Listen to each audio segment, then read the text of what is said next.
Hi Sharani.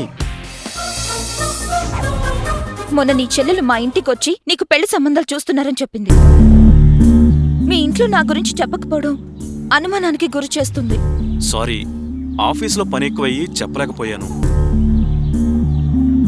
నువ్వన్నది నిజమే. నువ్వు నన్ను తక్కువ అంచనా వేసినందుకు బాధపడుతున్నాను.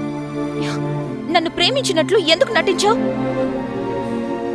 మన ప్రేమ సాధ్యం అయ్యేది కాదు.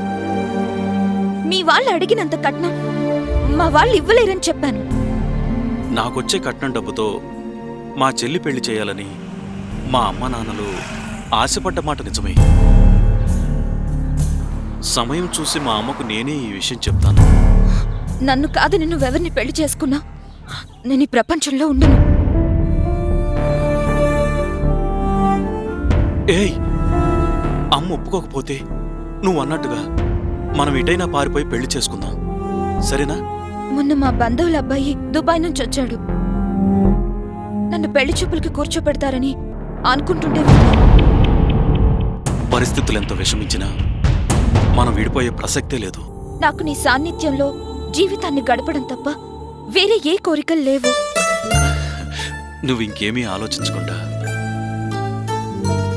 మన తొలి రాత్రి గురించి తీయని కలలు కంటూ నిద్రపో.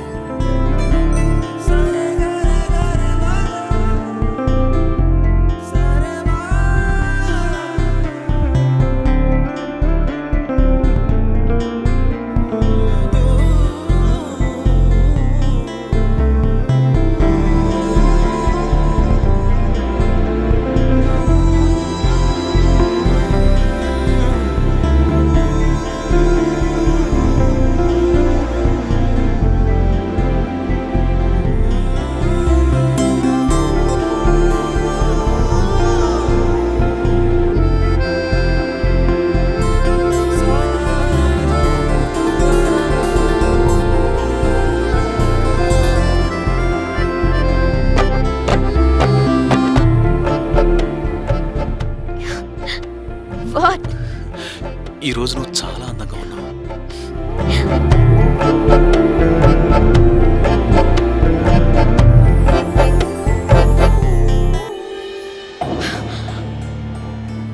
ఎన్ని మాటలు చెప్పావురా? జీవితాంతం నీ ప్రేమలో బతకాలి, నీ తోడే జీవితం కావాలి. నువ్వు ఏ పరిస్థితుల్లోనైనా నాతో వచ్చేయడానికి సిద్ధంగా ఉండు.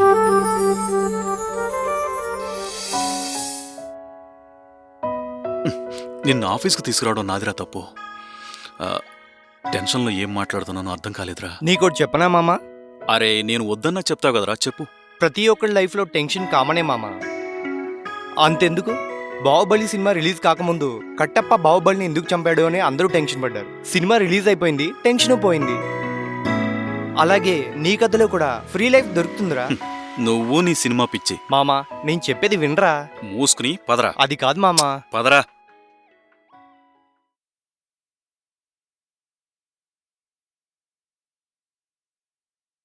చెప్పండి అంకుల్. హలో బాబు, నేను.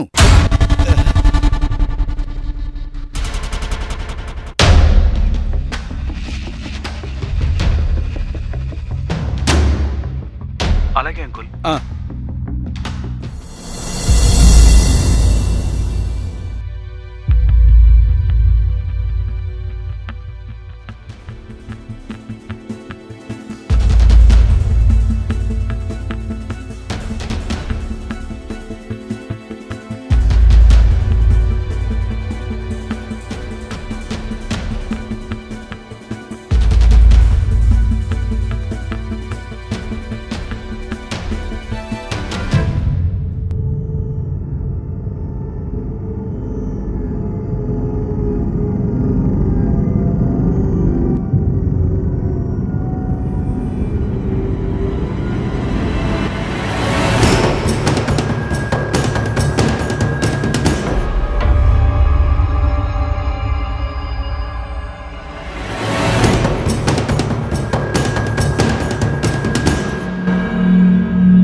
వీరు శర్వానంద్ అని నాకు బాగా తెలిసినవారు.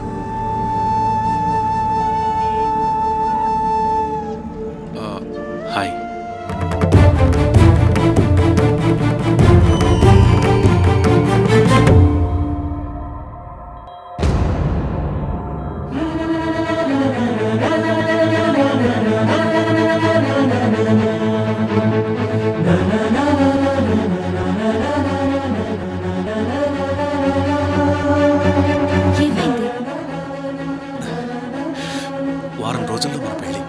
గుర్తుంది కదా?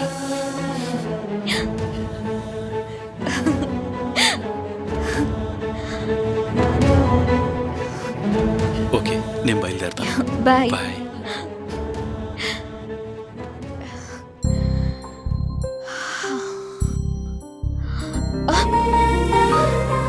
వెళ్ళలేదా? వెళ్ళాలనిపించట్లేదు. మరి వెళ్ళాలి కదా. వెళ్ళు వెళ్ళు.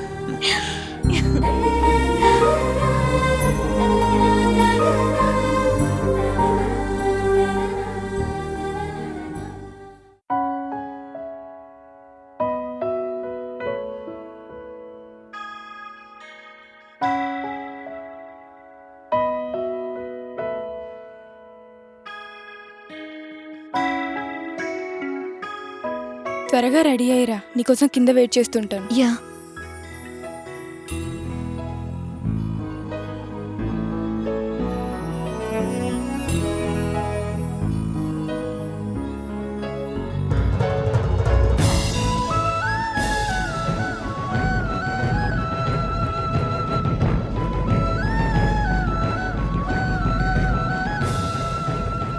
శర్వానంద్, నన్ను క్షమించు. నిన్ను కలిసిన 3 రోజుల తర్వాత నా పెళ్లి తిరుపతిలో జరిగింది.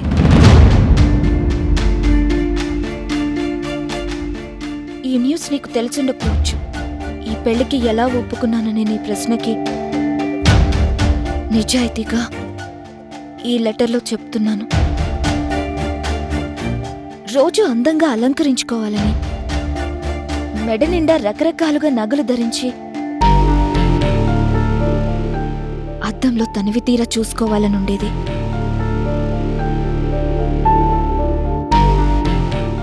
తెలిసి తెలియని వయసులో మహా కోరికగా ఉండేది.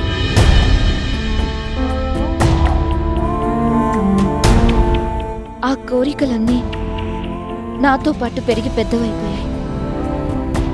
అవకాశం రాగానే ఉవ్వెత్తున లేచి నన్ను వాటి వైపు బలంగా లాగేశాయి. వీటి ముందు ఎంత ప్రయత్నించినా ఓడిపోయాను.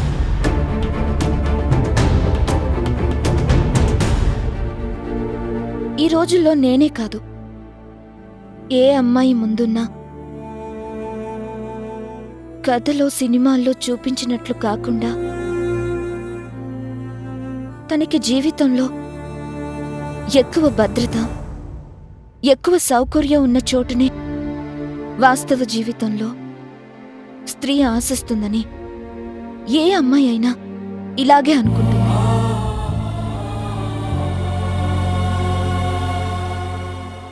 ఇది పూర్తి నిజం కాకపోయినా అబద్ధం మాత్రం కాదు. నా నిర్ణయాన్ని నీకు తెలిపానన్న తృప్తి నాకుంది. జీవితంలో నాకొచ్చిన అవకాశాన్ని గమ్యం లేని ప్రేమ పేరిట బలిపెట్టదలుచుకోలేదు.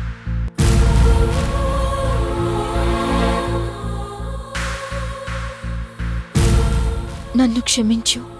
నీకు కాలేకపోయినా నీ శరణ్య.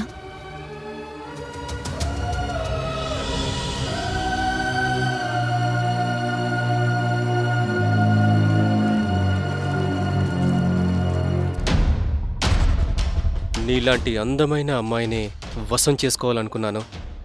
యాక్చువల్లీ ఆ రోజు నువ్వు ఫోన్లో మాట్లాడిన తర్వాత ఏం జరిగిందో తెలుసా? Bye. Bye.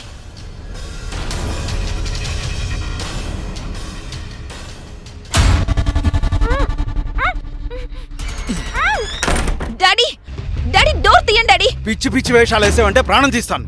Daddy please daddy, daddy door తీ. డాడీ, డాడీ డోర్ తీ డాడీ.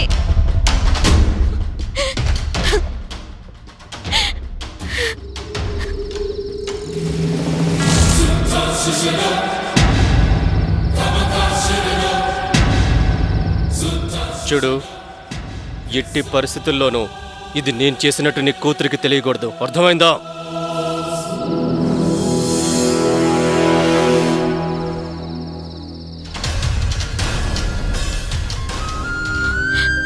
మన ప్రేమ కోసం చాలా ప్రయత్నించాను కానీ తప్పడం లేదు. ఈ పెళ్లిసారి తాళి అనేవి పెద్దలు మాకు ప్రసాదించిన అత్యంత విలువైన వరప్రసాదం.